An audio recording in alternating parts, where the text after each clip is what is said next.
Welcome to Aquavision, the home of acquired vision. My name is Michael and I'm the CEO of Aquavision.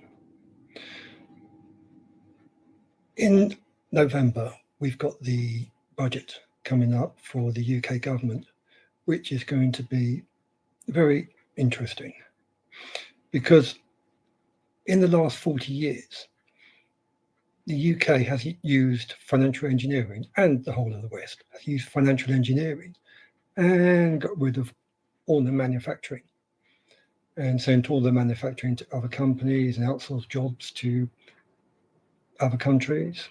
And they've been relying on stock prices and housing prices. And in the UK, we sold off all our businesses to companies from abroad.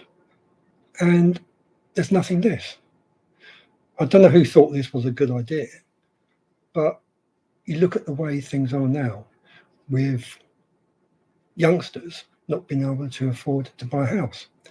Even older people who've been renting can't afford to buy a house. There's nothing less. And just the last couple of days, it's been released that productivity in the UK has dropped even more. Well, what does the government expect? You know, they keep saying that in November, taxes are going to go up. They can't tax income tax, VAT, or national insurance. So what are they going to do? They're going to tax wealth and businesses. And of course, the wealthy people are not going to invest in that. And businesses are going to hold back on their investment decisions because nobody knows what's going to happen. So it's another month of stagnant growth where everybody puts anything on hold.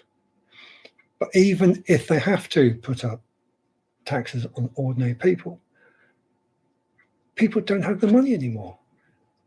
So, you know, people are going to buy less food, there's less in shops. You know. And when you talk about water bills and electricity, I live in the south of England, right? And the government said, oh, the water company here in the south of England can put water bills up by 50%. Not that they're not high enough already, but all that money does is go out the country. They don't invest it. They just pay their shareholders or they just pay the holding company a super dividend. And even with electricity, you know, the price goes up and up and up. And they say what happened in Europe has caused this. No, it's not. It's this agenda by the government to get rid of all fossil fuels and nuclear power and pay expensive wind. The thing is, wind and solar is not expensive. But what they're doing is they're paying them the same price they pay for gas, which is crazy. So come in November, it's going to be interesting to see what the budget is. And, well, go from there. See you later.